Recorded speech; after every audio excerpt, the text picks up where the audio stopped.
Div 2 mid laner Black Wolf, as you I'm a said. sub, not really a not really a main guy. Anyway, you've got far more knowledge on the team than I do, as we've got Celestial Light in Valanth League Division 3 going up to the Good Chi Highlanders. Yeah, should be an interesting game to see. I don't know that much about either of the teams. I know some people in the teams. I am going to say that Highlanders is an immediate fail because in Highlander there can only be one, but the team is 5 players. That's very true. That's very true. Maybe their team is based on one player that we'll be seeing a certain carry around. I do think they were trying to go for a name like that because I've seen their naming process go down a little bit. That's their being their jungler in this situation.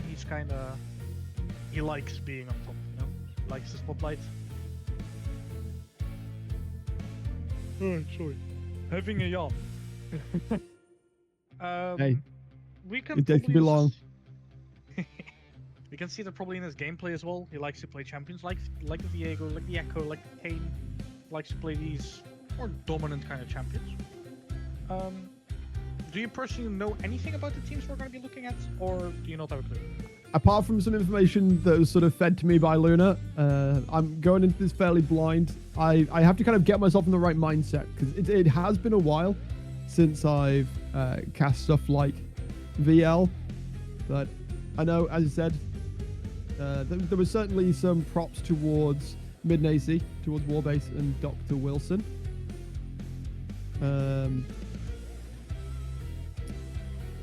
I'm looking at them to just be, you know, as you want at this level, just reliable, standard carries that can get the job done.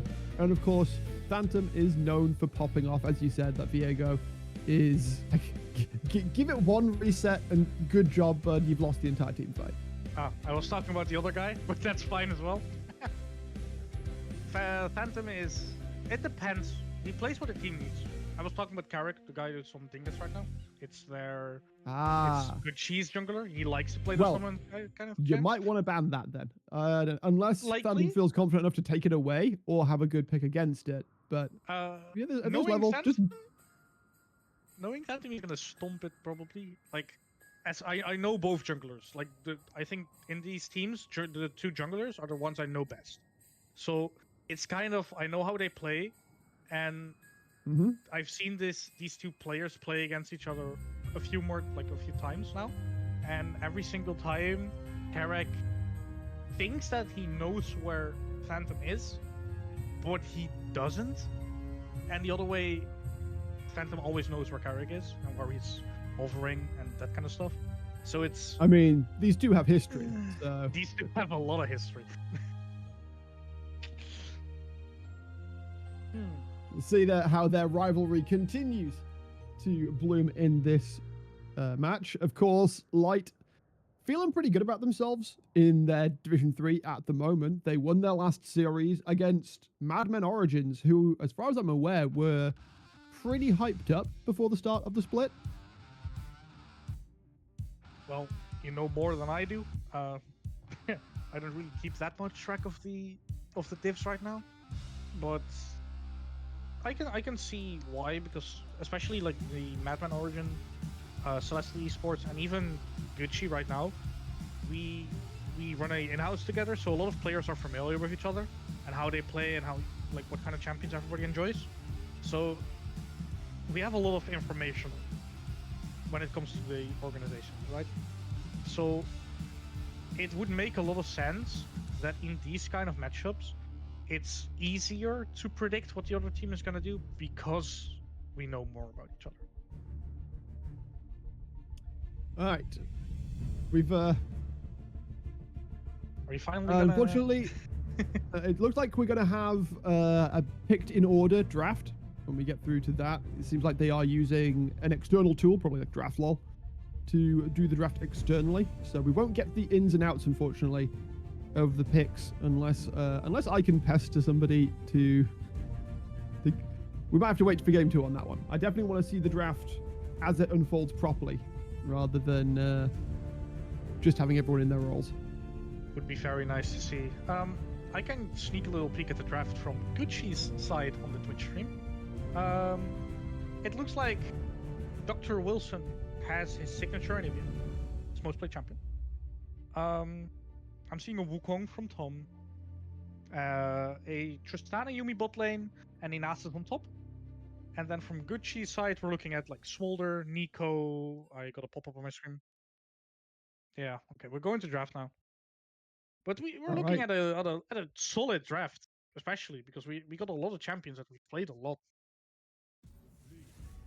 Way it kind of is. We just get a simple setup, get through some of these bans. So strong junglers already being a focus as we kind of expected. Pantheon gone, Ivan gone. Senna has really risen in popularity over these most recent patches. Of course, she did get a hit to her soul generation, which of course is always going to be very, very nice for her. And for a second, I thought they were going to go a bit harder into supports, but no, back towards the jungler for a second there. Xin Zhao dropping down. And then a Jinx to close it out. So removing a little bit of the scaling option. But of course, there's still plenty of champions that can play for a very strong late game. Yeah, we're picking the champs in order now. The Yes. order of the draft is a little bit messed up right now. I think they wanted to deny the B1 Jinx because it's very, very strong right now, right? Yeah, It's a so champion as that we gets to do a saw lot of in comp. the off-client draft, we went Smolder first. So Gucci very much wanting to index heavily into a big scaling carry for Sleep by Legs. Yeah, but does that really work that well into the team comp of Celestial here, though?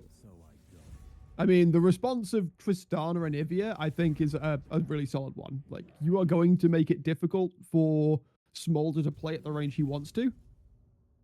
As we can see through the rest of the draft, the Nico is something that is going to be very necessary, I think, to kind of protect the likes of the Smolder, because while Celestial can play a very standard, chill, wait for the opponent to come to them and take the fight there, there's also some good chase down tools, like Nasuskin, where the Wukong can jump forwards with the Cyclone.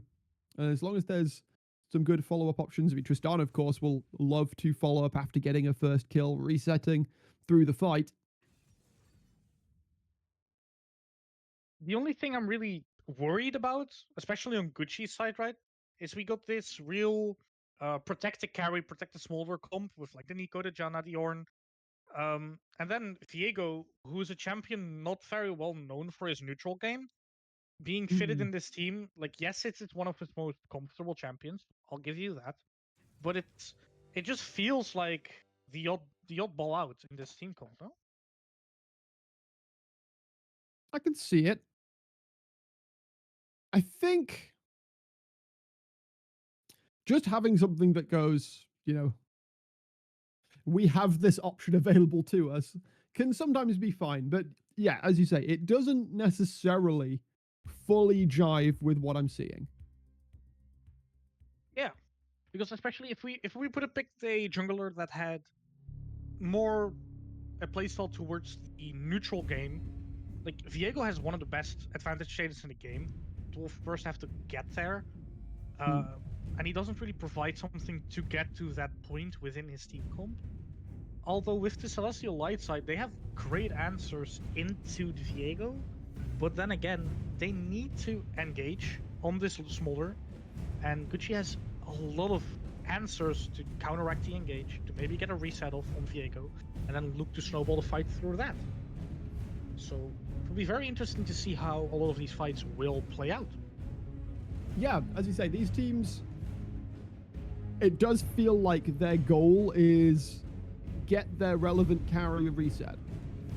So Light, obviously, is going to be there for the Tristana, the Highlanders, get that on the Viego, looking to play through that fight. We know that we were talking about Dingus being very, very comfortable on the Viego. You've got a lot of CC, a lot of potential lockdown options, good damage to set up for that resetting play. But that said, if you get a little overconfident, step a little too far forwards, then maybe you just eat a Cyclone to the face and get either exploded or shattered with the Tristana and Ivia damage coming over the top. Yeah, that's likely gonna happen. One of the things that also we could mention is that both teams work very, very well in the advantage state, with resets being mentioned before. Mm-hmm. So I think that we're gonna see a lot of team fights that snowball out of control, and not that many team fights where we like slowly one for one trade kills, get a double, and then we look for something. I think it's the first team that gets a pick is likely to snowball out of control in that fight. So it's also just Yeah, who has the better vision control around objectives. that's what I And was about to get to. It's that these team fights are going to be decided more by the setup than by the actual fights in I think a lot of cases, because as you say, one kill goes down, one player is a little careless, or goes to get vision where they're just a little too far up, all of a sudden they're exploded and the fight becomes very tough to execute. yeah, the thing with the vision setup, right, is also if you look at the tools that both teams have for this vision setup, is not that many champions from the side of Celestial can properly face check a bush or check a bush through a spell. I think Yumi's one of the only ones that can like safely do that without committing their only like self peel tool. Because Anivia can still check a bush, right? If she throws her Q in there, because her ult doesn't really have that much range for it. But if she throws her Q, she's very vulnerable to get jumped on. Well, if we look at the side of Gucci, they have more tools to properly check bushes with. That they do. And I'm looking at a black screen right now, so I have a short we'll be pause in on my to the rift speech. shortly. I'm sure that we will not need to wait with bated breath much longer, It's a as we common are thing. indeed loading on in. Okay, so looking at runes before we get on to the rift proper, My is favorite looking. thing, rune rambling. I mean, it's pretty. We're looking pretty standard setup. We've got double area on the supports. We've got fleet footwork on the Smolder. We've got tempo on Tristana. Yeah, all good. I'm quite Phase rush. liking the thought on the phase rush in Ivia. Yeah, I mean, you can already see that Nico, of course, is going to want to take the trades, and so if Doctor Mhm. Wilson can get the damage down and get out, just keep the trades as brief as possible, then that could very much be to his advantage. That's very true, but on the other hand, I'm also thinking we want to run phase rush to also deny slows a bit, especially in like the team fights. We want to, because normally normal champions that run phase rush are things like Gragas, like Rice, that really benefit from the phase rush being able to just run somewhere in the team fight, right? Go in, go out, do everything you like. In team fights, I don't really see Anivia benefit from the phase rush that well. It's gonna be maybe just that little bit of extra movement speed to help with positioning, because we know that Anivia's big weakness is complete immobility. There's no way of getting around a fight swiftly. Just like as we were saying with the fights themselves, if you position poorly ahead of a fight, you are putting yourself on such a back foot that going forwards from that angle can be very tough. That is very true. You make a good point there. The only thing I'm very curious about with the Anivia now is what secondary rune she is running, because normally we see Relentless Hunter with like Taste of Blood for some extra lane sustain.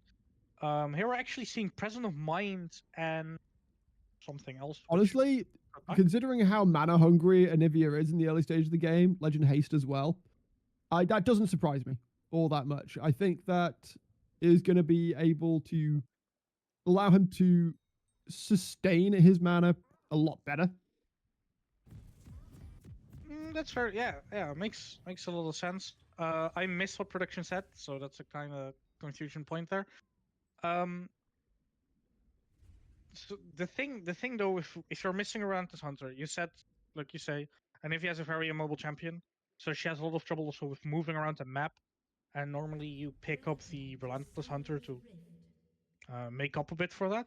So the thing that's scaring me for now is since she doesn't really have the out of combat movement speed as she normally runs, I have a feeling that she has to rotate way earlier to a lot of things to have the proper setup for these fights. Potentially. And of course, we have to look towards the rest of the team to provide that. And of course, I think the synergy specifically with the Wukong, once the level 6 has been hit, is something that we want to look towards. Because Cyclone is a big circle. The Blizzard is a big circle. Put those on top of each other, and it is going to cause pain. A lot of pain. Right now, Yeah. it is... Honestly, this might be the safest level 1 I have seen in quite some time. Nobody is thinking at all about early invades, about anything cheeky. The only one not in a full 5 versus 5 line of scrimmage is Beak, who's just gone and chilled out in the top alcove. We do see Nico go for the standard Raptor ward after everybody rotated away. That does mean she gave up a small amount of tempo with who gets to hit the waves first. Do you think that affects this wave? Does this lane in any way? Tempo, I mean, tempo is important in any lane. And so whoever has it in the very early stages is going to be slightly advantaged. I'm looking towards this bot side though, because level 2, if Warbase and Towie can get it faster, then they can start to put the pain in, because it's actually level 2 slower for them though. They Yeah, might it's be the able to benefit look of for a play having anyway. it's the benefit of having 2 champions that can hit the wave compared to 1, right? I Yuumi doesn't mean, really do anything. Yuumi can hit the wave, people. You don't have to sit on top of your AD carry all the time. But it's comfy. I can watch Netflix when I do. You are in a competitive series right now. If you are watching Netflix, then you deserve to lose. It's a thing that I see on top lane, right? It's the Nasus is running grass. Not necessarily something I see a lot of the time. In fact, you were talking about the phase rush. You often see, so you sometimes see Nasus running that, as you say, as a way of dealing with some of the slows that can sometimes make it hard for him to stick to targets. This time, it feels like Big is just wanting to play for the early stages, I guess, and try and stack up against this Ornn. Of course, Ornn is going to very much win that matchup early on because, you know, Ornn may be a tank, but he does a lot of damage in the early levels. However, he is very low on mana. Not going to use Bellows Breath. There is Stanton coming towards the bottom side. Dingus is not positioned to be able to deal with this Warbase. If he gets across to fight this, he could have turned that into a very dead Viego. It's just a flash that would do it. Flash forwards. Nice, easy pickup. Continues the jump forwards. That Janna is low on health as well. That's a double right off the bat at the 4-minute mark. Sleepy needs to get out as well. Uses the barrier. Flashes also. That is all summoners down from the top side, apart from the Janna flash. And yeah, okay, Towie had to commit a decent bit as well. Warbase had to flash, but 2 kills on a Tristana very early is blasting this lane open. It will certainly be very hard for Smolder to play the game now with this level, well, not level, with this gold lead on the Tristana. But something that I saw happening around the bot side river while we were watching a fight on top lane was Wukong was patiently waiting in a bush, waiting for Viego to show himself so he could get the first jump on him, giving him a really big advantage in this first fight. And that they have 1.4k advantage towards Light right now. I forgot to do this, my bad. It's all good. So, yeah, Light are now pretty happy. You've got a very strong Tristana in bot lane already. Dr. Wilson, not having a fun time of it, though, has already lost the passive on the Anivia. Gonna have to be very careful about how they execute this one forwards. Big has a slight advantage right now as he's used the TP quite early. Has got a decent amount of CS advantage over the Ornn. The Ornn recalled but elected not to use TP. Yeah, wave bounces into him, so he got some farm to collect. Something that we mentioned earlier with the Phasers with Nivea looking for short trades and then run out. We saw it happening a few times, but the thing is, if Anivia gets to jump on Nico, Anivia can get out with Phasers having a short trade. But the thing is, Yep. if Nico hits the Anivia first with her root, then the Phasers is not doing much for you, and you just get a really, really negative trade, which we saw happening, I think, a minute ago. Yeah, you're kind of getting walked in as it stands. I think they don't need to do all that much right now. Like, keep an eye on each other. You can see Phantom is still trying to keep a bead on what Dingus is doing. Bot lane is already strong. Big is just going to be stacking. In fact, has hit the level 6 and is just going to start hitting. It's a Nasus with Sheen. The chase through. Dr. Wilson has to flash away from Patarina. Dingus is now coming in. Flash not available on the Viego though, so Dr. Wilson should be A-okay. It should be a response dragon pickup. The Tristana advantage means that you can't really step into this one right now. That Q gonna put the hurt onto James the Bronze. I realized that this is an Ornn, so in truth, what probably happened is that he just used his Living Forge passive. And so he still has TP. He still has the opportunity to play this out. Not taking any tower aggro. No? I mean, is it greed when he's this healthy and going to be able to pick himself up a nice early plate in the lane as well? If he wants to take a reset while James the Bronze is going to be TPing back to lane, he can also do that. If you just push the wave out, then you've got a bit of freedom until they next crash in. There is the TP going back top. Bot lane is still pretty quiet, actually, after the early kills. I was talking about the Ornn with a bit greedy. I thought Nasus still had his ulti up, so... No, he used it to try and walk James the Bronze in. Yeah, he's got about 20% left on the cooldown, though, so it wouldn't be long at all before the Nasus is ready to fight again. Will spot out Dingus towards the top side, though. I think you have to show respect at that point, especially since you don't have vision on the Nico either. So, again, we're going to return to just a somewhat chill state. A little bit of poke going back and forth between the supports in bot lane. Phantom can try and make this play happen. The passive is back up on Dr. Wilson now. Patarina not taking the best of trades, but of course, it's going to be a while before the Sinivia does real damage because we can already see Catalyst of Eons picked up, which of course, that is not a damage item. It's mostly a sustain item, trying to get a bit more health through when using your Storm to clear your wave, get a bit of mana back when you get poked on. One of the things that I really would like to mention with the Wukong is what we saw in the early game. Since Viego and Wukong had a similar pathing in the early game, Viego couldn't really make that many plays because Wukong was always at the same quadrant as he was. So it was really hard for Viego to make early plays. What's really good for Phantom, though, look where he is right now. He's taken Void Grubs. They already got the first dragon also. So Light are already way ahead on the first objectives. Big is pushing this Ornn in now. Not got enough armor to deal with these Sheen-empowered Qs. Yeah, those hurt, and they start hurting more and more the longer the game goes on. Big has a flash available. He could try and push his luck here. Got the ultimate as well. Nobody anywhere near top lane if he wants to go for it. The wave is only going to last so long. I think we are looking at a play from Big here. Oh. Just don't get tower aggro too soon. Flash one more auto will do it. I don't think he survives it, though. He will get a second plate, though, so still makes it worthwhile. And his TP is now back up. So as soon as he's respawned, this Nasus can get back out onto the map. Of course, the wave position right now, not really suitable for him to TP straight into lane unless he wants to take a Viego gank to the skull. True, and with this control, what we just saw that Viego is currently topside, although there's not a lot of things that he can get on this topside right now. Croaks are coming up. Seeing the aggression, the invade attempts from Dingus, he has taken a couple of camps, but Phantom is keeping up very nicely.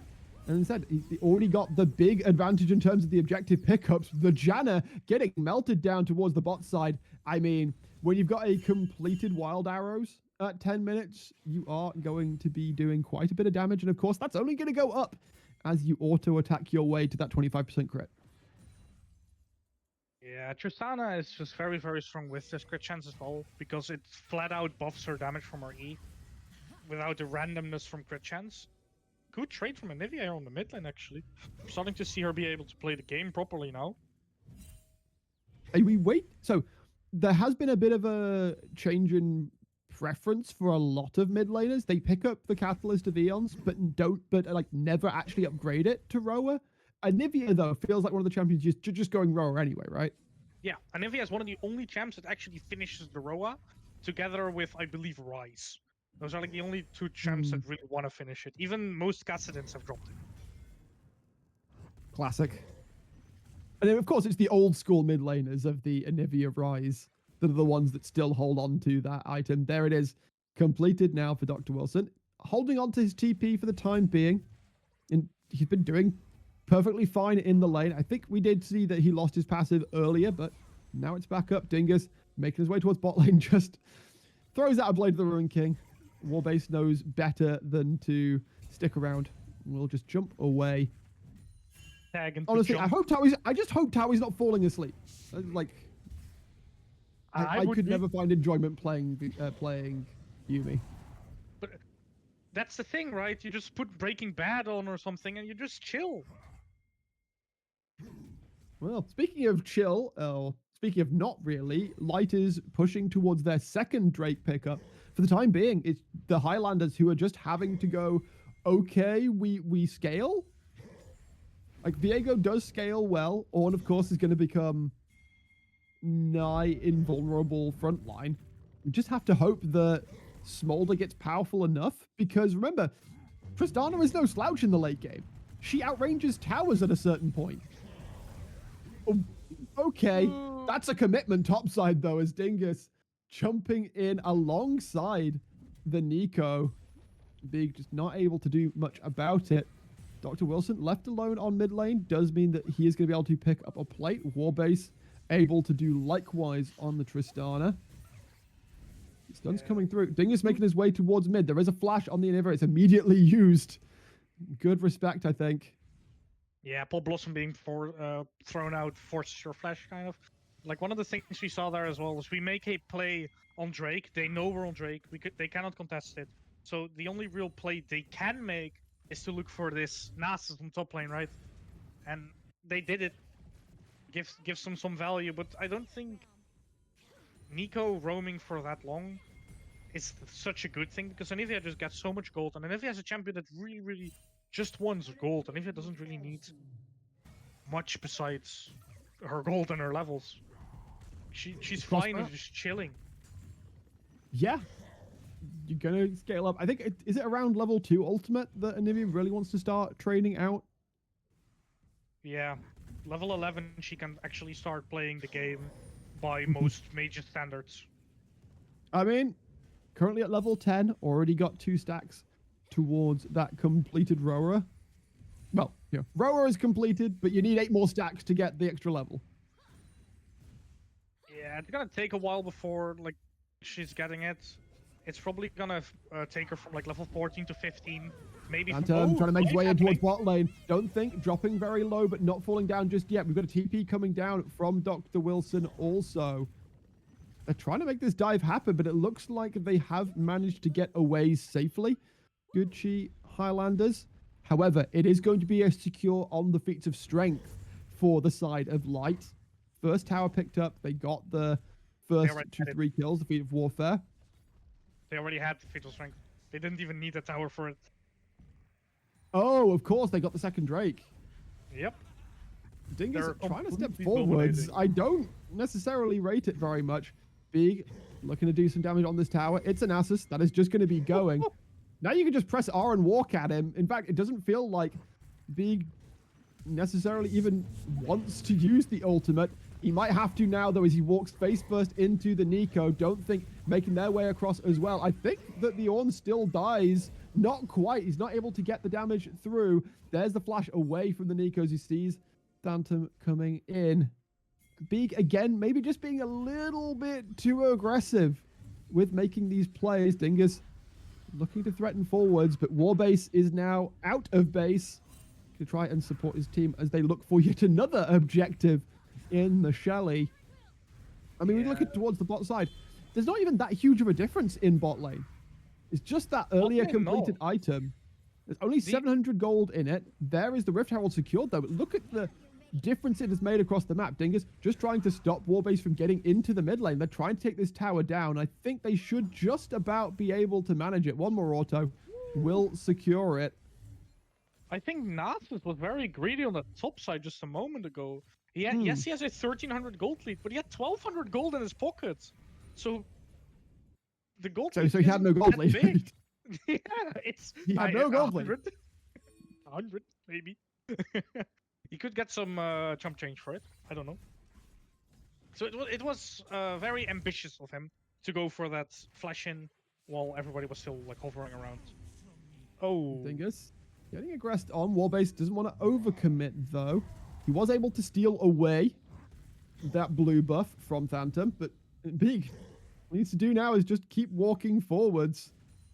He does have the ultimate available, chooses not to use it this time. I wonder if he's been told, like, bro, just chill. We win. If we I'm just looking scale at this one Diego's through. build right now, right? I'm scared that he's not gonna really be able to kill Nasus later in the game. Ooh, Nico. Oh. Recalling in a bad spot, honestly. And look at now as Dr. Wilson trying to put the damage in. No flash available, though. Gonna get knocked into the egg. Phantom coming in. Might be able to save the play. Heartbreaker used. There is the Anivia being killed. Phantom now needs to get away, I think. There's not really much more that can be done here. Heartbreaker over the top. Phantom still trying to get towards Patarina on the Nico. It's not going to happen, though, as that's now 2 kills picked up for the mid-jungle duo of the Highlanders. Yeah, what we saw there is just Anivia using most of her abilities, gets a really good burst onto Nico, but then Nico just pops hers. She gets follow-up from her jungler way earlier than Wilson had there, and then it's kind of your egg gets popped, you're sitting duck or sitting iceberg, I would say. Has to be a little careful here, I think. Looking to contest in towards a dragon. The TP will, I think, force him out. Meanwhile, we see Big pushing towards the top side of the rift. The gold cap we saw earlier has been closed out pretty decently for the side of Gucci. I think they were yes, down, the minion that is walking almost? all the way past the wave is a Nico. Who would have guessed? Oh, I still remember Nico being just reworked and people not realizing that a blue buff walking onto your lane was not a normal thing. I mean, those were the days. The amount of times, so the only time that I get fooled by Nico is when I forget to count the minions, or right at the start of the game where I'm going, why is there Jhin in mid lane? Yeah, it's Jhin mid, what? Huh? Yeah. Then I remember that Nico exists. Yeah, I'm also guilty of that one, to be honest. I think everyone is. You fall for it maybe every once in a while. There's not many Nikos that really capitalize on it, though. Like, they normally start to just try and trick and pop it very, very early. But you do get a lot of value from it with the attack range that you take over and that kind of stuff. Yeah, especially if you've got something like a Caitlyn. That's always really nice to have. Just take that level 1, farm the wave in the freest way possible. Yeah. Like, one of the other things that you don't see often with Nikos, what's actually possible with her, is you gain the base movement speed of the champion you turn into, right? So if you have a champion with higher base movement speed, and you're walking back to lane, why not just transform into that champion? Yes, it's gonna save you any melee champ, right, is faster base movement speed. Yeah, most melee champs have a faster movement speed than Nico. There's very, very few who don't have it. So, but how many Nikos do you see that do regularly? Not a lot. But on one side, how much does it really make up for it? I think it's like 1 second, maybe. It's sometimes that 1 second matters, but as you said, it is a small benefit. But those small benefits, especially if you're doing it consistently over a game, like 1% 100 times, that is a real, actual, tangible benefit that you are getting out of that champion. Very, very true. If you put it like that, actually. Ooh, Anivia is gonna hit her Roa any minute now with 1 minute remaining. It's gonna take her to level 14. It's one of the things you really don't like about Roa when you're already down a level. It's just gonna close the gap instead of widen it. Yeah, it's been a little bit awkward. Warbase going to put some good damage down on the mid lane, but it's not really a threat of death to Sleep by Lakes, or I don't think. Right now, can we have a look at the Smolder? How's he doing on his stacks? Well, first of all, he has 2,000 gold in his back pocket, so I don't think he likes to fight. He's Meanwhile, at 122. that's the jump. The buffering is decent, but the knockback down is what really catches Warbase. Towie able to jump onto Dr. Wilson as they make their way out. Phantom, you do not want to be looking for a fight here. Gets caught by the root. Will be able to step on out. Beeg, of course, just trying to stay away from the fight right now. That was double TPs committed. One by the Ornn, one by the Anivia. Beeg now getting collapsed on, though. He will be able to get the tier 2 turret, you've got to think. It's called the Forge God coming through. One more auto will do it, but Nasus is not getting out of that one. Yeah, though it's really, really worth for him as long as they don't take a Atacon, for example, out of this. But I don't really think they can at this point because he trades his like 400 gold worth of kill plus assist, right? Yep. For like what 500 max for a 700 gold tier 2 turret. Yeah, solo turret. So it's worth. What do you think about Atacon right now? I think it's very bait, very early in the game. A lot of people, yeah. I think the accepted thing is trying to take Atacon without proper preparation or just like doing it blindly without taking a fight first is one of the ways to lose an advantage or to fall even further behind. We can see that neither team is really interested in going for it right now. You'll put some vision on it just in case somebody tries something a bit spicy. But it's one of the things like before when Baron spawned at 20 minutes, how often would you see Baron taken at 20-25 minutes? Almost never. Yeah, and how many fights are being thrown over a 23-minute Atacon run? A lot. People just don't really lay the connection because Atacon is just as tanky as Baron and he shreds armor as well. And magic resist. Yep. Those resists, those resists get dropped down a lot faster than you think. Light looking to continue their dragon stacking. It was disrupted slightly when the first one came through. Battering it, taking a stun to the face. The Anivia wall is going to get beaten through. Beeg needs to provide, I think, some front line here. They are going to throw the Call the Forge God across. It looks like the Nasus is actually just going to be the primary target. He is indeed going to hit that ultimate there. Meanwhile, Nico looking for the backline isn't going to hit it as the carries are just sat together for light. Beeg is staying alive for so long. Phantom is being so disruptive. The damage is coming through. They're not able to get the kills, but here come the resets. James LeBron's trying to go forward, do something. Warbase going to find the angle in, flashing onto the Janna. The only survivor is the Viego, and it's sole point for light. Yeah, this is what we mentioned earlier, right? It's the team that has the first person to fall is going to lose this team fight because resets are just going to pop through and through and through and through. Also, we really saw the struggle of Viego not having a neutral game here because yes, Nasus doesn't really have it either, but Nasus is still providing a front line for his team, a meat shield. Viego was, most of the fight, he was just standing there trying to look for something, but he just couldn't. Yeah, most of the time he was trying to find backline, but basically having to hit Beeg. Yeah. Atacon being taken. Atacon, I think, is very underrated. A lot of people I speak to say that Atacon's buffs are not that noticeable. I think, personally, I think it's different. I think Atacon is very, very powerful. In a fight where resets are so important, like getting the extra burst of damage and slow when you get that first kill and any subsequent kill mean that a fight that's already snowballing in your favor is just going to fall all that faster.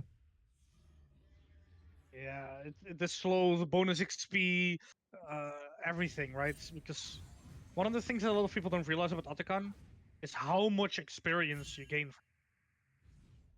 Yeah, of course. At this point, there's now no more plants on the rift, right? Like after Atacon is taken, plants stop spawning, right? They stop spawning, and when you take him, your team gets every single plant on the map that's still active. Yeah. So at this point, there is no more experience to be picked up. You can see Beeg, he's been playing the side lane. He's like 50 CS up on the Ornn here. Warbase making his way in. Dingus spotted out, but not going to be engaged upon. Well, we say that there's no more plans to collect, right? But secretly there are. Because Oh, as far as I'm aware, every time you kill someone when you have the Atakan, yeah, it that's gives true. you a flower. Takedowns count. The spirit So- petals. it's something. It just gives even more kill XP, especially in late game where it's already such a big thing. Being We got collapsed on numbers coming here. bot lane. I'm expecting Call the Forge God any moment. They don't seem to be convinced by it, though. Meanwhile, Wilson pushing the top lane. And now 3 members coming towards bot side. That Smolder is in a terrible position. Sleep needs to get away. There is the knockback with the Monsoon. James LeBron's now having to protect. As in comes the Nico. Can't get into the angle, though. Dingus coming from the opposite side. They're looking for those resets. Warbase gets the first one. Dingus now has to run, has to flash away. The explosion's coming through, though. B is able to survive it all. And Warbase, in the meantime, comes around the side. It's a triple for the Tristana. It's an ace for Light. And for so long, they were on 3 kills. But as soon as they get the fights they want, they absolutely obliterate them. And the base of the Highlanders will surely be soon to follow. It very well should. And if you being level 16 here just clears any wave, you have a Tristana and a Nasus who are famous for running turrets. This space is gonna stand for like maybe a few more seconds. One of the things we saw there in the last fight there is what I mentioned earlier with the build Viego is going. Yes, he found a connection onto the Tristana, but because he's like doubting between the crit bolt and the bruiserish build, he just didn't have the damage nor the survivability to get through this team. Yeah, it was interesting. That game started out very strong. We got the 2 kills onto Warbase. It was like, all right, we're off to the races. There was that period, though, after those first 3 kills came through, that it felt like Light were just kind of chilling, maybe a little too much, because they did lose quite a few kills. They did give up an objective or 2 as well. And I don't know when the call was made, but it felt like, all right, guys, let's not take silly skirmishes. That's not where we're best. Just wait for the objectives, group up. You know, there's going to be a dragon where they have to come and fight us as 5, and we win that. And, well, yes, accurate. They won that. Yeah, I don't really have that much more to say about this game. It's the only thing that surprises me is, I mean, it doesn't really surprise me that much. Anivia looks like she hasn't done a lot of damage, but it's just Anivia just came online, so it's quite normal. She also opted to go for the Zonya second, which was really necessary in this burst-related team fights, right? So she's sacrificing a lot of damage by not going Millicent. Very sad to see. Not even considered, it seems. Unless the tier was just sat there for, you know, for safety's sake, just to make sure you don't run out of mana, because Anivia is so mana hungry. Yeah, you eat faster through your mana than a hungry guy going through a bag of chips. Like, it's... As a hungry guy, I can attest they disappear quickly. Ah, you're a hungry guy right now. You want to break so you can get something. Oh, well, I'm not hungry right now. I had a nice curry before we started. But I do think a break might not be a bad shout, as we will throw it across to 1 for a few moments while we get Game 2 set up. Do not go anywhere. We'll be back for Game 2 shortly.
Okay. Welcome back, everybody. Getting on in for game number 2, of course.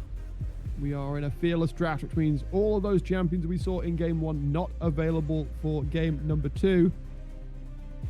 Yes, and we see the very common, very expected B1 Jinx come out now that Tristana's gone as well. We see a champion not being picked up right now. That means they'll have to say what champion they want to pick in lobby, Yeah. and I'm not in lobby, so I don't know what champion. Nice. We'll figure it out as we go through it. So yeah, B1 Jinx locked in for Light. So War just going to be chilling for the most part. We don't know what they're against entirely, but we do have the Leona there. You see. Okay, Misfortune got MF. picked on the R1. MF Leona, okay. I mean, that is a nasty setup. I like the response of the Braum. That's really good for dealing with the Leona engages. And of course, you can just put up the shield and deal with a lot of the problems that, bullet time just kind of gets noped.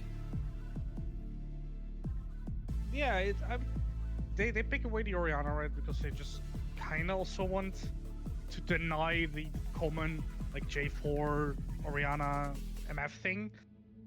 Braum makes a lot of sense. Braum really counters it. One of the only Echo, though. issues... No, Echo, on one hand, it makes sense, right? Because Yeah, Diego is one of his most paid, and then Echo is his Mhm. second most paid. He's just picking comfort. I mean, if it works, it works. It's How to do I be miss that? fair- Okay, yeah, she's literally right there. Okay. Carrick yeah. only really plays these carrying, or like quote-unquote carries in the jungle. He plays Echo, he plays Viego, he plays Kane, like those kind of champs. I don't see Carrick lock a tank, lock a proper frontliner. So it's tough. Malphite get being through the- banned away, trying to deny a wombo combo. I like the idea of it. In fact, quite a lot of top lane bans. Cho'Gath gone, Urgot, Shen, and the Malphite indeed. And this mystery final ban for Good Chi Highlanders. I think it's just it's Sion. Okay.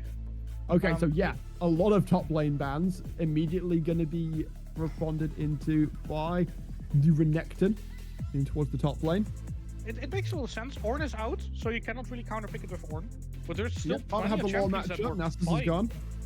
Nasus is also gone. But there's still plenty of champions that work fine into your Renekton, especially for their team comp, no? I wonder if Light has something like a Rumble in them. That would be something pretty chill. In fact, I think Renekton on paper has a pretty good time into Rumble, at least at the early stage of the lane. Tom Kench is something a little bit different, but as long as you're not stupid enough to press W into the Ruthless Predator, then you're probably doing okay.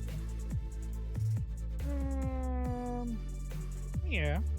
The thing with Tom Kench, though, is I'm just very scared. Like, yes, he has a lot of early game damage, but can he really match the Renekton in, like, wave clear and lane sustain? That's what I'm scared for.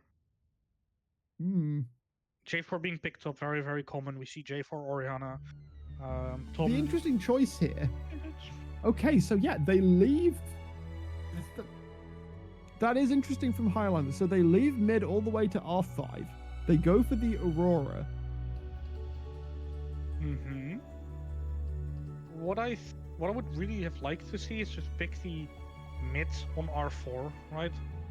And then my worry- save your counter pick for R5. Yeah. So my worry for Highlanders is that's a short range comp. Very much so.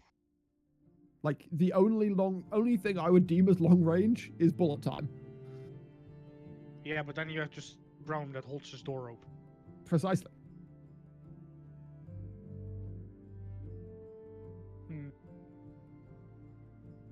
A worrying development, perhaps, but that only really matters as long as Highlanders aren't able to get a clean engage, which they've got a lot of good engage tools.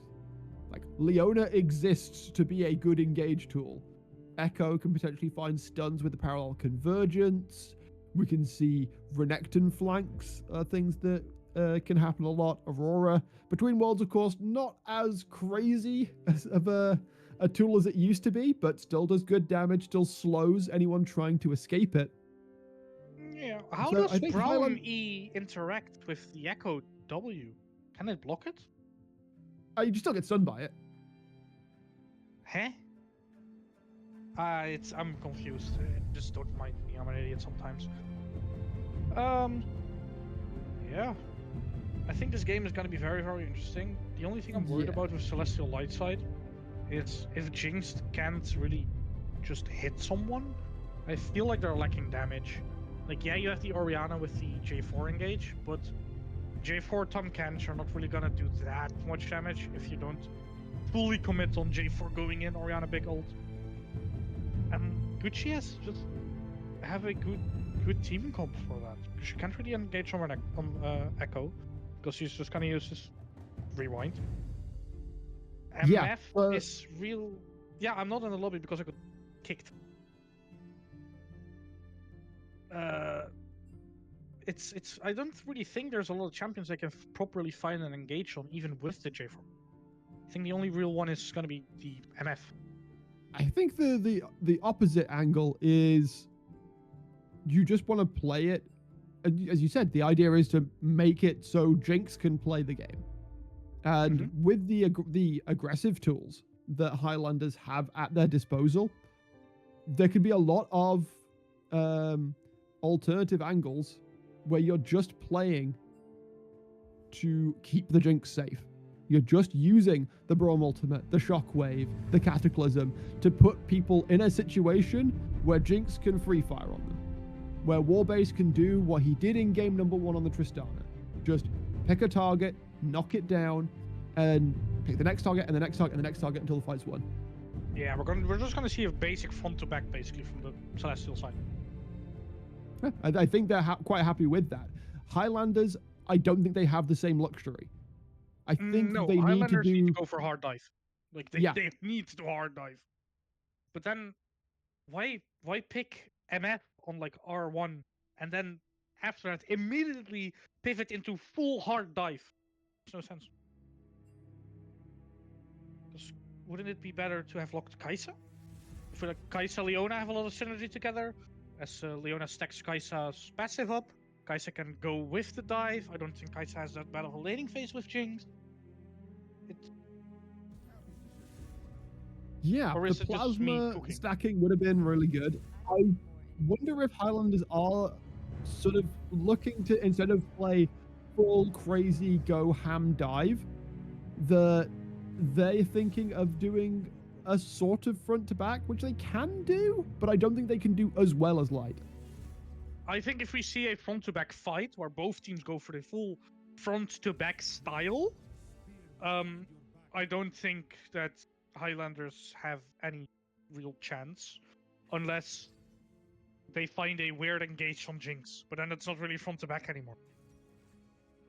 Yeah, unless they can go through the fight to find Warbase's Jinx, which, I'd be looking on Echo to do. I'd be looking on Renekton to maybe find a flank to do.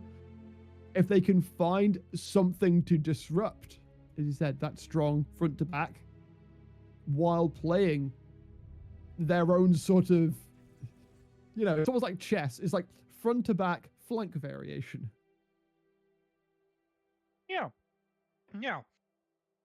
Front to back flank variation. We look for a basic front to back maybe with an Echo wrapping around and then doing some weird stuff. I don't know. Yeah. That's what I have in mind. As you said, the MF is what makes this team be like that, because they could have picked something that is more accustomed to going forwards, and I think you do have some very scary lockdown on this composition. The question is, of course, or maybe the worry that Highlanders had was, like, they have to ensure that they land everything onto these carries and that they're able to reliably take them down in a dive situation, which we've already seen Light has put a team together that is pretty good at mucking that up with the Braum, with the Kench. Yeah, we have a lot of peel factors for this Jinx. As I think, even though we have all these peel factors, I still feel like Warbase has to run cleanse. Not only because of the CC, but yeah, it also helps you can't rely fully. Yeah, exactly. But it is also gonna help with Leona, who is 90% sure is going to be running Ignite. Yep, you'd imagine it. So you don't need to cleanse the CC later in team fights because you have that much peel. You can also cleanse it to, or use it to cleanse certain debuff effects. You can, and also you have to remember that certain CC pieces on Highlanders, especially Parallel Convergence, they stun for a long time. Like Parallel Convergence. 2.25? Like, yeah, it is. That is plenty long enough for you to die. So, yeah. unless Beeg is right next to you and can get a Devour off, then that positioning is very, very crucial. The thing with Devour, right, is if he already has used his Abyssal Dive, then in how good of a position can he regurgitate you if he's being locked down with this Aurora ulti? Yep. So that's also a scary thing to think about, right? Still throwing you out into the middle of the fight, quite likely. Maybe if you're positioned in such a way that you can get the first reset, at least, then you can, position better for the rest of the fight.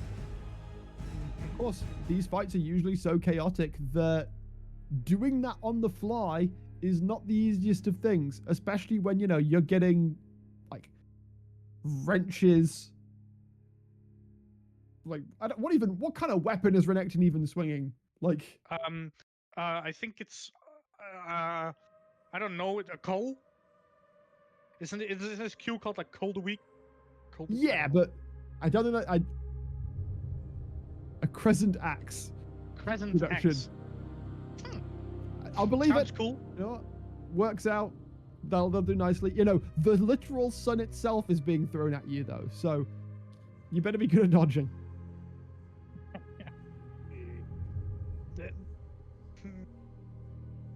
I think this game is gonna.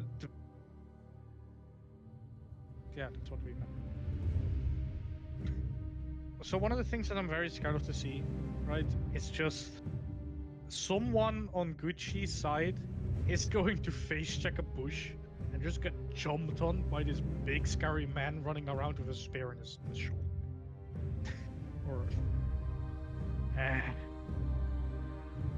Which can be very, very detrimental with the follow-up he has. Actually, I believe Jarvan uses a lance. It's a lance? I don't know. mean, it's a big stick. It's a flag. It's a flag and a drag. We'll see Phantom do that a lot this game, presumably. Otherwise, I don't know why you're picking Jarvan. Oh, you know what? We've not cast together before, but there is an adage. So I'm something of a Jarvan player myself. Oh. And I have a test to see if a player is doing Jarvan stuff properly. Tell me. If you haven't visited at least 2 of your lanes by 5 minutes, why are you even playing the champion?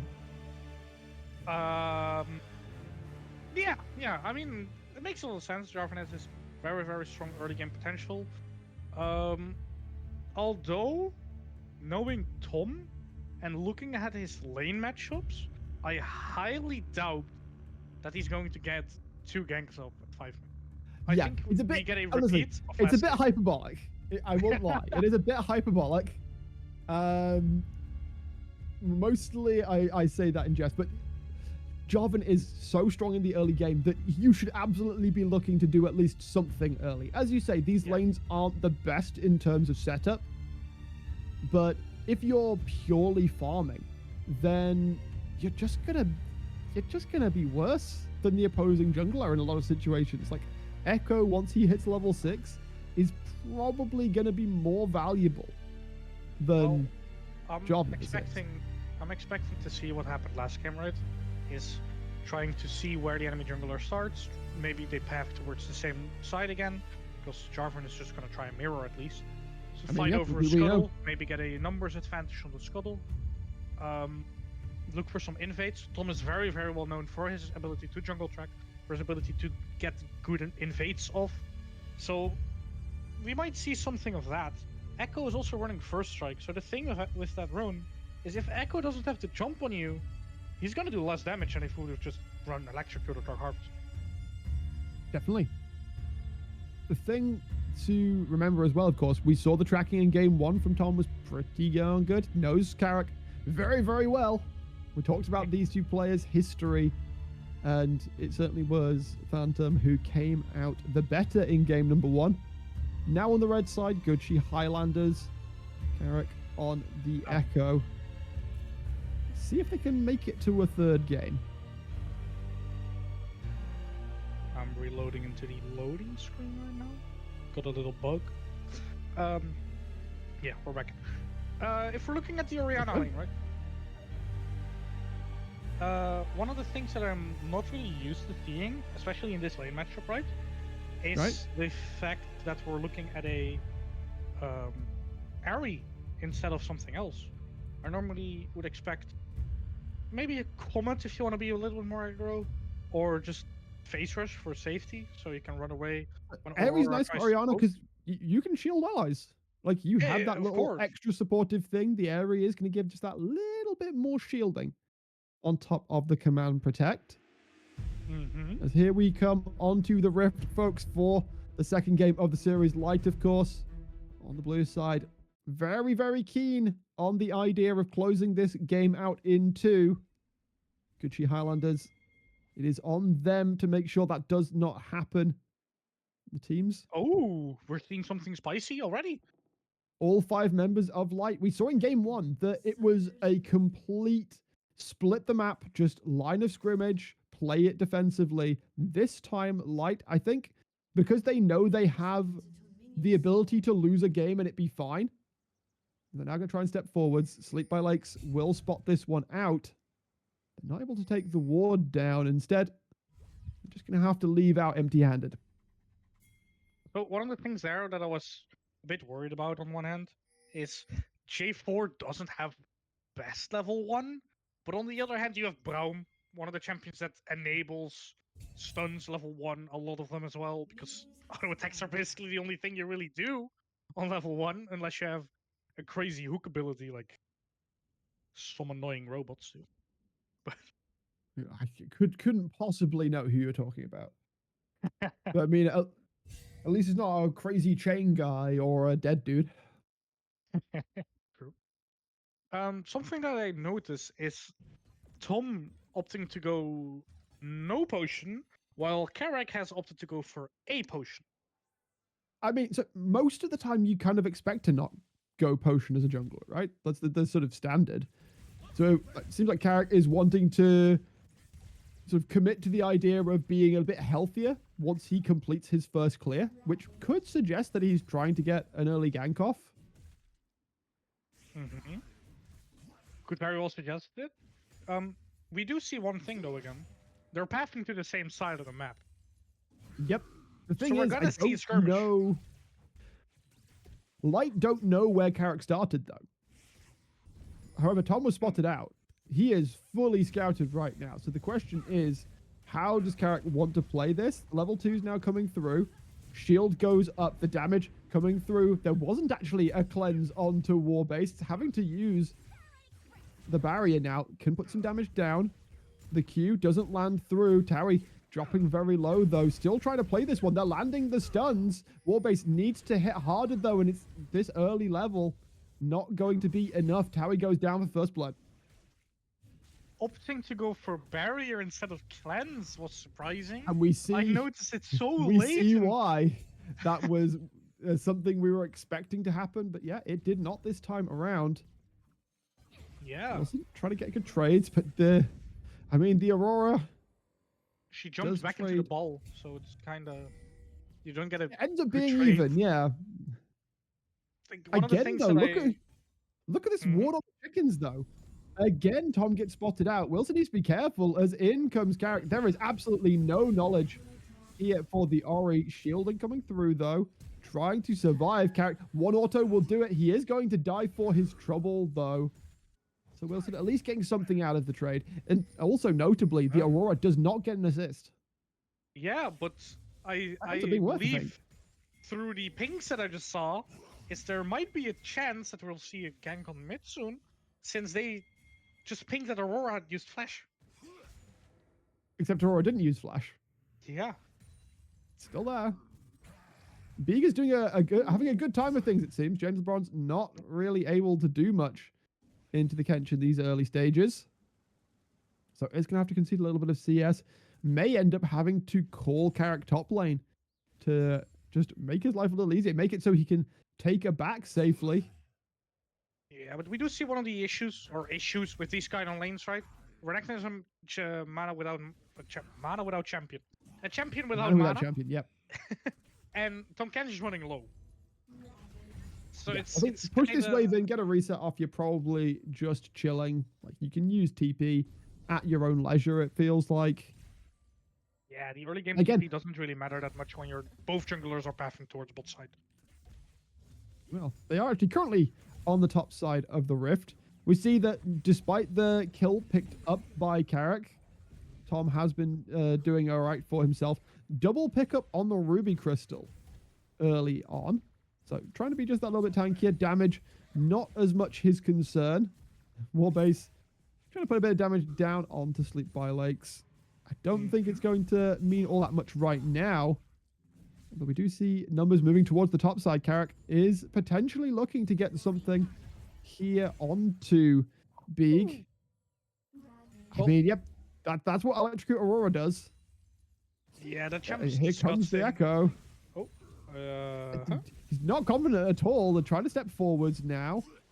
Beeg's in no danger at all, though. He can keep healing up. The Ruthless Predator had already been used, so the Grey Health was still available to him. So Carrick comes top lane, as I was saying, merely to ensure that he can get a reset off. Yeah, but one of the things we noticed, right, is J4 is looking around his bot lane. Carrick got an early kill. J4 got a double scuttle, so he's not that far behind. And he actually has a really There's no flashing the Leona. They just commit for the kill here. This is an easy one. Just hand it to Warbase, give it to the Jinx, get that one rolling, as they shall do. Wait a bit so that the Jarvan at least gets an assist. Yep. We have got the Aurora moving towards the bot side, though. I don't know if Terry's aware of the fact. He is not aware of the fact. He needs to get away. There is a flash available. Should just be able to use down behind me. But there, between worlds, the flash used by the Aurora also. Warbase does not have his flash. Towie is going to get taken down. Feat of Warfare claimed by the good Chi Highlanders. That's the first feat going down. The rest are not really touched upon. First turret is not something in sight yet, and Carrick has started with his first little objective right now. Yep, first Drake on the way down. Warbase is still alive and sticking around. We'll see if he ends up getting punished for that. Tom's also towards the bot side if he wanted to contest this. I feel like it would be a bit of a ballsy move as Beeg is looking to try and take on the 1v1 here. James Bronze needs to get away. I feel like you need to pop the ultimate here. Never mind, gonna slice away. Did not want to commit it. Of course, the flash was used by the Renekton and is now gone, so they're not too worried about it. Warbase didn't take a reset after Towie's last death. Ooh. So, still pushing in. Yeah, we're just looking at this mid lane is constantly, I take a burst straight, you take a burst straight. I take a burst straight, you take a... It's just back and forth constantly. Even more than normal mid lane. Shockwave used. Wilson putting the damage down. There's no TP on the Aurora right now, so if she were to die, that would be a potential lot of CS lost. Carrick is going to go in towards the top side. Finds his opposing number in the level 6. Jarvan has to flash away.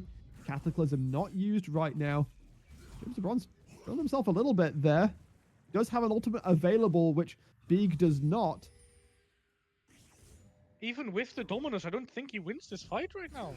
He's a level down, and Beeg has the Bramble Vest. He has now hit the level 7, so it would be even numbering. But as you can see, using this advantage, this pressure that Beeg has towards the top side, Light have started off the Void Grubs. Carrick is trying to trade these ones out, but I don't think he's going to have an opportunity to do so. And so Light make good in a belated fashion on the early objective trade, Grubs for first dragon. Yeah, we have one objective against one objective, but the thing right now is Gucci members are getting low on health. Aurora is very, very low. J4 has Cataclysm up. Could look for a dive.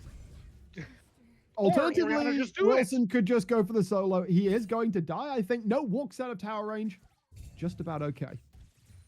Well, Echo that being there to cover for the dive on the top side, sadly didn't do it for his mid laner. That fell to a dive, actually. J4 being very, very passive. What do you think about that? I'm not the biggest fan, but I can kind of see why. Light don't need to push the advantage right now. They've got 1-to-1 on the jungle camps, or the legendary camps, should we say.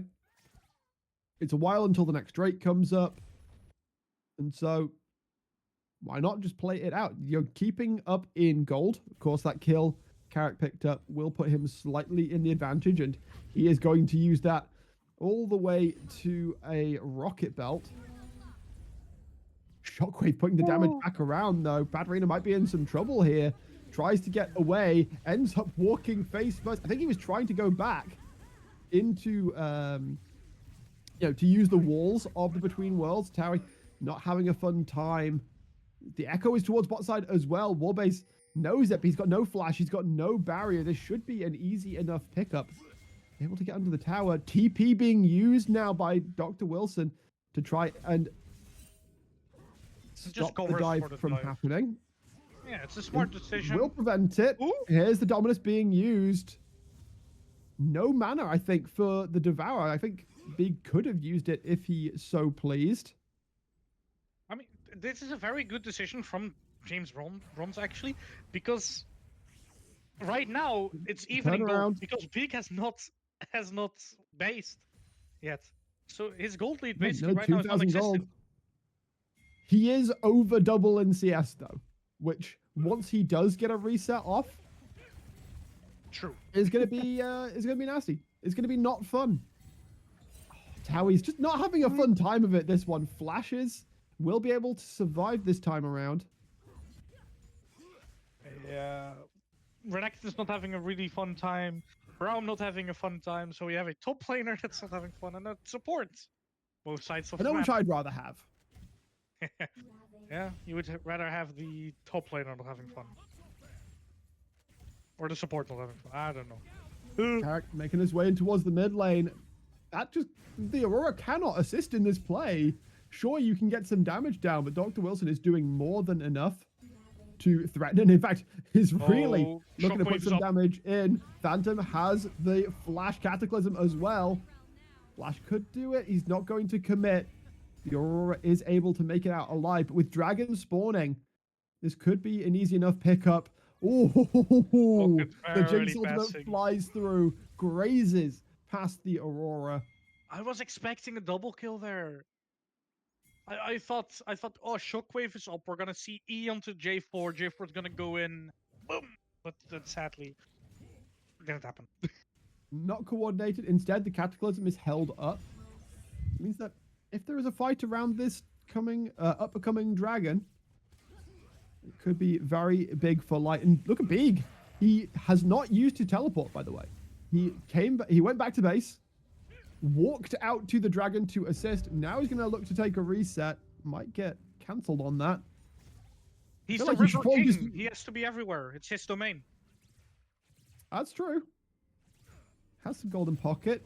He's going to get his back cancelled, though. Just TP back top, dude. Oh, just TP back top. There we go. Engaged on? Yep, Carrick making his way in towards the mid lane. Shockwave is good. Unfortunately, the damage out from Katarina is going to be enough to secure that one. Phantom there to threaten. Carrick did have to use the Chrono Shift. Or Chrono Break, rather. I don't think he had to use it necessarily. It was just He did. yeah. Okay. I'm a bit. I don't know about a lot about Echo, so it's kind of suck on the champ. Tried him a few times, but I do think that he's more comfortable on Echo than on Viego from the plays I've seen. He's trying to make more plays. He's playing more aggressive. He's trying to get a lot Hold more up a second. lead. I just realized. What I did thought you Heart realize? Steel was a bait item. On certain champions, it is not. Why not on Tom Kench? Because Tom Kench damage kills on HP. So I don't know if you know who Watley is, but he is a prolific Kench one trick, and even he says that Heart Steel is troll. Yeah, I mean, we can also. The thing with Heartsteel, right? Bye, James. Rex is just getting turned into fucking. Oh, leather boots right now. Turned into spaghetti. The But yeah. thing with the Heartsteel bolt is doesn't it build out of the same components as Warmox though? But It could very well be just a Warmox, no? I thought Warmogs was only one giant belt and then like a Kindle gem, but maybe the build changed. Like, I don't. I must So the confess, I am thing- not perfect at keeping up on those. Wilson Ooh, ooh. has to flash, takes the Leona under the turret. Bullet time coming through as well, but it's going to be counteracted with the shockwave. Carrot coming one in of as the well, but way too late to do anything. Yeah, this is gonna be. Oh, Say that as he looks to go forwards. Has to Chrono break out though as Towie showing up. forcing out exhaust though. So what Yeah, I was the gonna exhaust say is down. is with the Warmox right now. Ow. It is a Heartsteel. Never mind. I'm just saying, if he loses, we're going to have some words, Big. If he wins, he wins. He's up double CS. Tom's in the mid lane. He's just going to drop a Cataclysm on top of the Leona. That will be an easy kill pickup. Being Music stuck Carrot in has to a. respond. Warbeast I needs to don't be think careful, I War think, Warbeast- between well being used, and the burst is just too much. You have to respect the Aurora at kind of any point in the game, but especially 1.5 items. Yeah, this is the point where Aurora right now is very strong. She has high base damage. She has one item that helps her in burst. I think later on, as people are getting more tanky, I think Aurora starts to struggle a bit. But she's very, very strong early mid game. Jinx ain't tanky yet, I can say that much. Jinx not gonna be tanky at all, but that Shockwave Aurora's gonna die catch, to a shockwave. Wilson. Ooh, baby. Yeah, that's something else you got to respect. Yeah, especially when you see a big metal ball flying towards your face. Echo looking for a play in this jungle together with his Leona. Although I don't Jungles think and they really supports. want to. Right Do you now, expect a Flame Horizon on top lane? it might happen, but I mean, I think B can just be quite content with the fact that he is doubling James LeBron's CS. Of course, I the think it's just a top tower timer. has also fallen. At this point, I just think it's just a timer of when the Flame Horizon is gonna happen, and not if. Quite possibly, Carrick potentially looking for a Ooh. jump in towards the mid lane.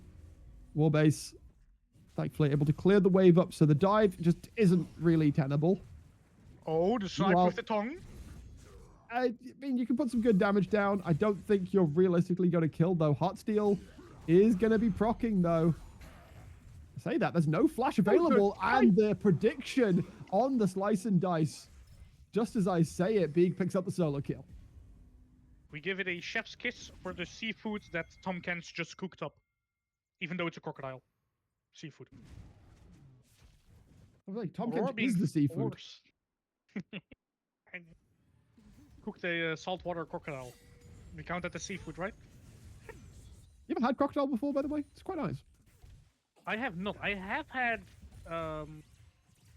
camel. Ooh, that's not something I've had. I don't think the Renekton really has the dominance. What do we see her engage on this river here? Phantom is currently quite focused on trying to get this dragon down. The movement coming through, though. Carrick maybe going to try and come over the wall, steal it away. Is not able to do so. Has to use the chrono break. Big is here. Gonna look to try and separate him away from his team. Meanwhile, Phantom jumping forwards. Cataclysm, the Between Worlds, will be able to use to make some space. Looks like the engage is going to fall flat somewhat. Big, not able to find Carrick. The waves being cleared out, but it is going to be the soul, not the soul, the second Drake picked up and the feats picked up for Light once again. Yeah, something that's happening right now, if we look at builds, we have Mercury Chats on top, jungle mid. Echo is not enjoying that in the slightest, especially when they upgraded to tier 3. I don't think Echo's gonna have a good time one-shotting people right now anymore. Yeah, there's a world where you could argue Merc Treads on the Jinx is not a bad idea either, especially since there's no cleanse. True. It would be Like, fun if we just saw You've 5 got lethal Merc Treads. tempo, you've got wild arrows, you can just build a metric ton of attack speed. Yeah, she doesn't really need the Berserker's Greaves at this point. Although I would argue that here it comes. Since we have the tier 3 boots available, why not go Swift March? Not a bad call. There is the slow. I think that's a call out. I think that's a call out from Tanta. They stop all damage on the Herald at about 1600. Carrick tries to go forwards to secure it. There's the jump. Warbase taking a chunk. Is going to barrier up, but it's not going to be enough. They don't even stun the Leona underneath the tower, and so it will be a clean enough play for the good Chi Highlanders. They lose out on the Herald, but they're still going to pick up a kill. We do see the Berserker's Greed. I would have loved to see Swifties. Because the thing with Jinx passive, right, it gives you a burst of movement speed. And Swift March gives you Adaptive Force based on your movement speed. Oh, you know what? I remember the change, but for some reason in my head... A summoner has disconnected. A summoner has reconnected.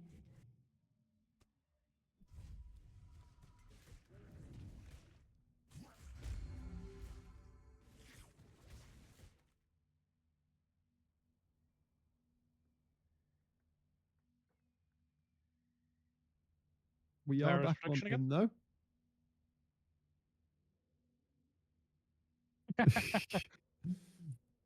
Oh, good. Anything unusual, Percy?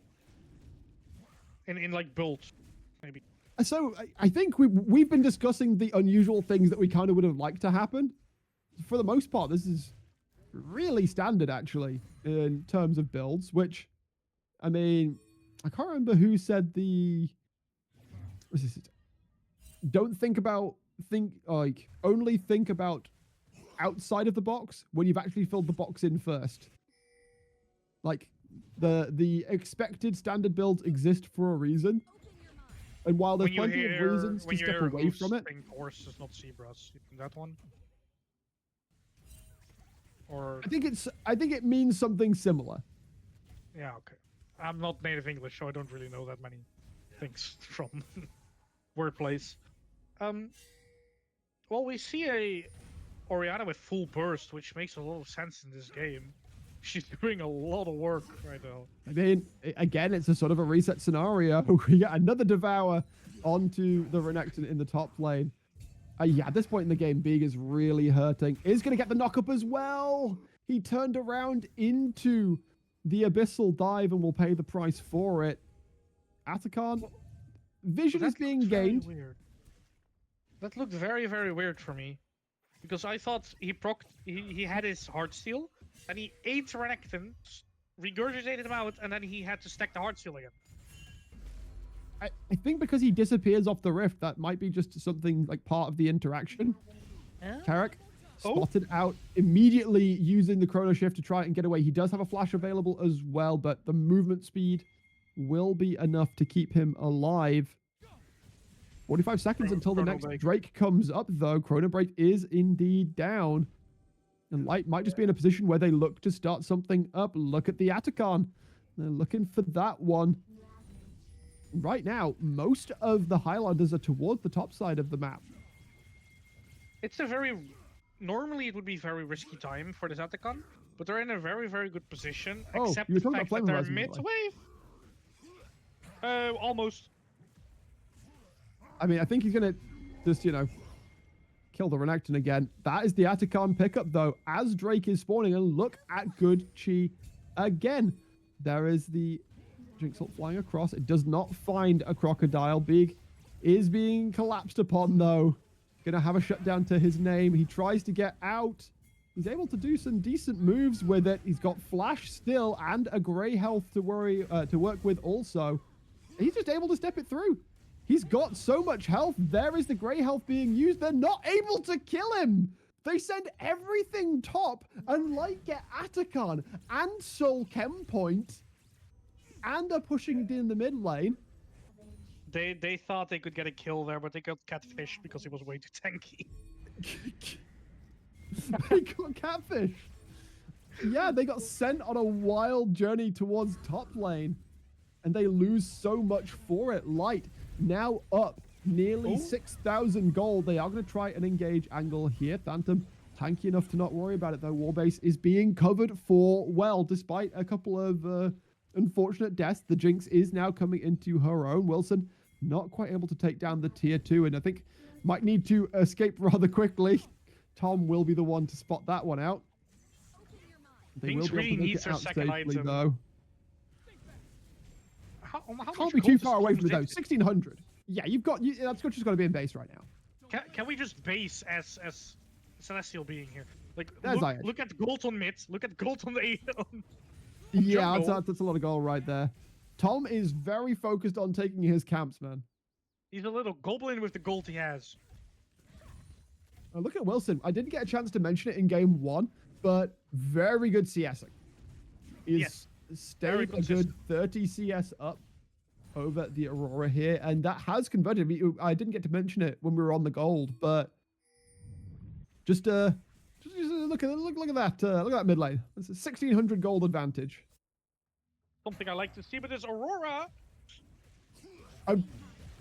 Big is really feeling it. Doesn't have a flash. Can't quite get the damage down to kill the Aurora. But look, the rest of Light are here. You're having to put all of your damage onto this Kench, and he's eating it all up. Again, the engage looking to come forwards. There's the jump. There's the catch. Down drops the Aurora. Big still surviving. He's not dropping. Warbase can now open up. Towie's not going to fall either. The Jinx is still opening up. Sleep can try and put the damage down. It's not going to be enough. Can't get into range. Cataclysm drop down. Flash has to be the response. Is the only response from Good Chi Highlanders. It's a 3-0 as Light again are shedding it all across the rift.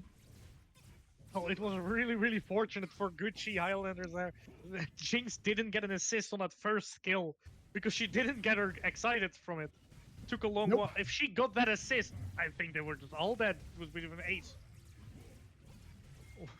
Quite possibly. I don't think Light are worrying about it all that much, though. They are currently looking towards the Baron. Eric is around, though. It would be a big swing in favor. Warbase dropping low, but does not fall down. Aurora trying to get the damage in. Warbase, you need to be very careful about your spacing here. They're able to peel back off. Carrick still there, still waiting, still looking. You need to send someone to stop this Echo from coming over the wall. He fails again to get it, though. Tom is going to be the one who picks it up. The Leona is going to be the next target. Lakes and Carrick trying to do something, but they can't find the angle. 2 members currently down. Resets can be had. Wilson's got TP. Beeg's got TP. They are going to try and push in towards the mid lane here. It would be an inhibitor pickup. There's another open inhibitor in the top lane as well. I'm not sure if they can end, though. 10 seconds on the Aurora, 15 on the Leona, and the wave is very thin. I think they can, no? Like, they're 10,000 Oh, gold that ahead. burst! Like, Sleep by engage! Lake. She's sleeping in the lake with the fishes, and that fish is Beeg, who is stepping between Nexus turrets and shrugging them off.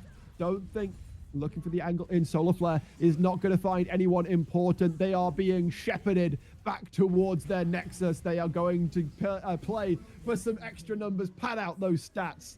But again, it is Light taking the victory. This time, a 2-0, and they are stamping their authority on Div 3. Yeah, I don't really... Something comes up from draft again, right? we save our mid laner that already knows their matchup for the R5, and then we get this. We picked our top laner a really hard matchup because we forced him to blind pick, and then our R5 mid doesn't really do anything. The Aurora did some stuff. Like there was some damage. But as we got later towards the game, it felt like, you know, you are a short range mage looking to find an engage in towards Braum, Tom Kench, and Jarvan. Beak almost did as much damage as the Orianna here. Our little frog friend did 23,000 damage, while Orianna did 24,000. We got some numbers. And as I'm being told, we have an interview incoming. I mean, I think it depends on who we get. There's some important questions to be had. Phantom's in. So, Tom, I need to start it off. I didn't get a chance to ask you about your history with Carrick before the series. Oh yeah, I me and know him this one were... meant a little bit more for you, perhaps.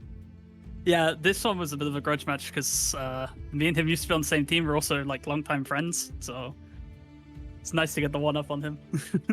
The 2-up, in fact, with the 2-0 victory. Yeah, I don't count the first game. I didn't really play. It's sometimes you don't necessarily need to, I guess, but still finding those angles in game 2. Okay, I need to repeat a question I saw in the all chat of game 2 though. What was Big Eaton? I have no clue. We were like in draft. We were like, I'm pretty sure this is a bad matchup, and then I tabbed top lane, and my top laner is just absolutely stomping. We were convinced it was gonna be a Flame Horizon. Was it a Flame Horizon? I didn't actually see. I think it might have been by the end of the game. There was like Nope. at one point I looked and Nope. it was 97 CS up. He Oh, was it was constantly close. like 2 CS off. Man, that's sad. That's sad. You can But blame yeah, him for that. nah, I'm blaming Beak for anything. I was certainly not part of this series. Like, all I'm saying is, buff jungle. Neither jungler could have impact on the series. I mean, I just saw your damage numbers for the game. That is, when you're doing Okay. 50 damage less than your support. Okay, we came out of the game too, and the first thing Towie says to me is, "I've out-damaged my jungler." I was like, I did not participate in this game at all. Every time I was like, okay, we can look for a fight here. I just tab over, Dean's one-shot someone, and the fight is just over already. So I was just never in anything. I was like, okay, I guess I'm just unclearing camp simulator. I don't know. Cool, yeah. Like, all right, great. I'm just gonna build full tank and press R on somebody. I mean, I didn't even do that. I just pressed, I just built damage and then didn't do any. Sometimes it'd be like that. Yeah. I imagine the light camp is feeling pretty good at the moment. Two series, 2 wins, very strong. Especially the previous series, right? You against the team that was ostensibly the favorites Yeah. in Div 3. You've got to be Yeah, feeling pretty good right now. But what are you doing to not get overconfident? I mean, to be honest, my team is so like laid back and chill. I love everyone on my team, even Towie, even though I flame him. But like, it's still banter. Like, my team is just so insanely nice, and everyone's super like, they're all really good players. I get carried every single series, and they're all just like super chilled, super laid back. Nobody's overconfident. Like, we all know that we are able to win, but we're not like taking anything for granted. Good mentality to have. Yeah. Tom not flaming everybody on the that's something. Well, my That's mid an laner is like, good now, so I don't need to flame him. Dylan. I boy. got roasted. I got roasted. Oh, wait. That sounded personal. Yeah, me and Dylan Alright. used to be teammates, so Yeah. no, we love each other. Anything as else well. from you, Tom, before we let you go? GG's to the enemy team. It was fun playing Yeah, against people that I GG's to know so well. Highlanders. And yeah, I mean, as I say, kind of was just my team just played super fucking well, and I just wait. Can I swear on stream? I actually don't remember. Am I getting fined for this? You get one, and then maybe. Okay, we got one. We got one. Yeah, my fine team after just that. did really well, and I was definitely passenger seat the series. I'll tell Luna you get one, and she'll let you off this time. No, she'll shout. She likes the reason to shout at me. Anyway, thanks for coming for a quick little interview there, Tom. I'll let you go and continue celebrating with the rest of the squad. Yeah, thank you for having me. See you guys. Alrighty, right. Well, a fairly open shift series, I'd say. Black Wolf, we are looking forwards to Light's continued efforts in Div 3. I mean, if this is an impression, we are... Celestial might be eating good this split. I think we're eating good tonight. And hopefully you ate good tonight at home. Thanks for being along, watching this one through. Keep an eye, of course, on the Celestial Discord. We'll be announcing all the matches that get covered. And I would love to say I know when I'll be on next, but nope, I have no clue. Oh, I think we'll be heading out for tonight. Oh, See yeah. you next time.